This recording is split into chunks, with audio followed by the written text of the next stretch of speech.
Fellas, it's been such a long time. I've been distant a bit, been going through some shit. Single now. Tia moved out today. We've been broken up for about a month. Been dating for almost 2 years.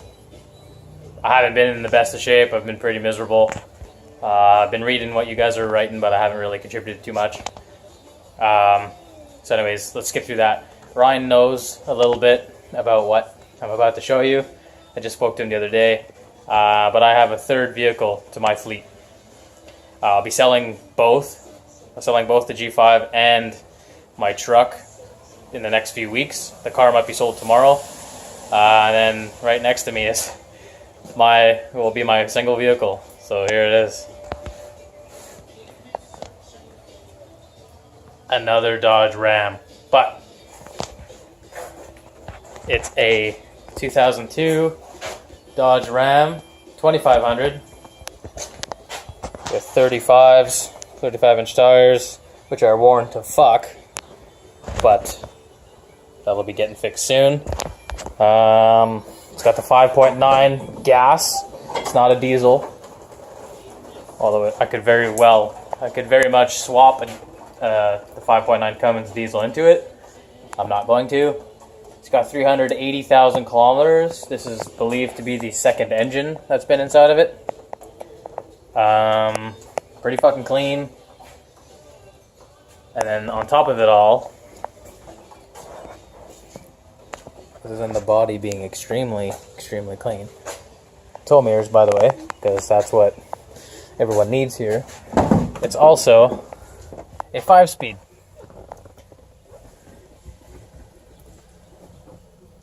It's a 5-speed manual. So it's pretty dirty, pretty crusty inside. I gotta do the Goulet touch to it. But yeah, stick baby, 4x4.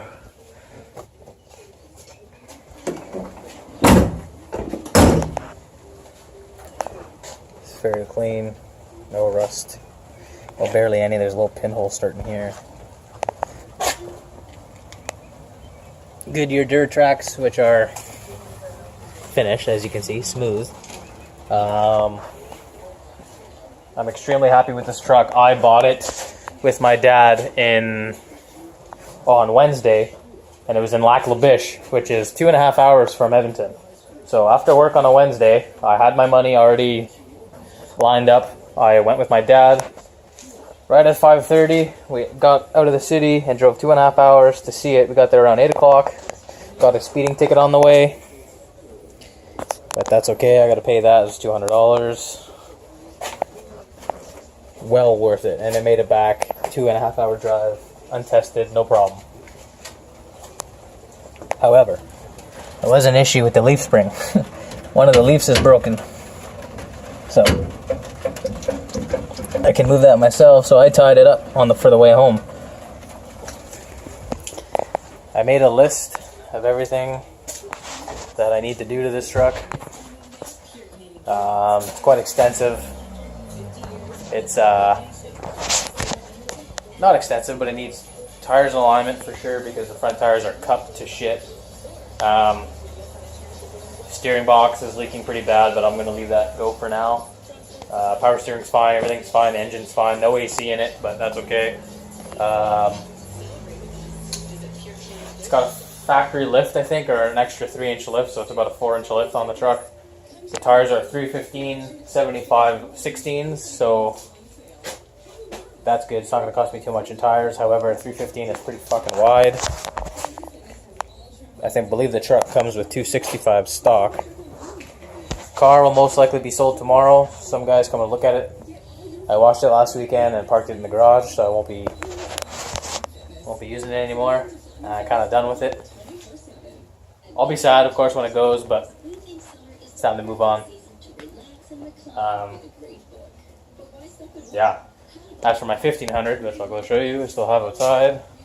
Still use it as a daily because this truck's not insured yet. There it is, the other Dodge. The canopy will be coming off. I'll be putting that in my truck, or on the 2500, as will the roof rack. As you can see, there's a there's a roof rack on it I installed. Not the greatest install, but it's an aluminum ladder rack that I just modified to make it a roof rack. So I could put my, not my kayak, but a soon to have canoe and kayak on it when I go camping. Haven't gone camping yet this year. My sister just got married 2 weeks ago, so it was kind of all getting ready for the wedding. So finally, I got my truck. Pretty clean. I love it. I'm in love. It's manual. It's fucking awesome. Right now, I'm going to be taking some parts off the 1500 to put onto here. A lot of it is interchangeable. Most of the interior parts are. Yeah, I got to figure out why I have no headlights. Headlights are on. You put the fuses in. But he said, after I already paid him the money, he said, oh, by the way, to turn your headlights off, you have to pull the fuse. So, I don't know why.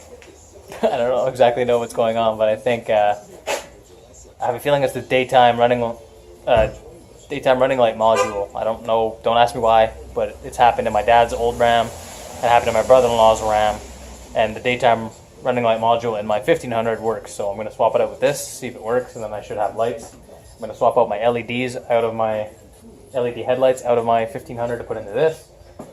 Fuck, everything is like interchangeable. Some of the interior parts I'm going to do because some of the dash trim is cracked. I'm going to change that. I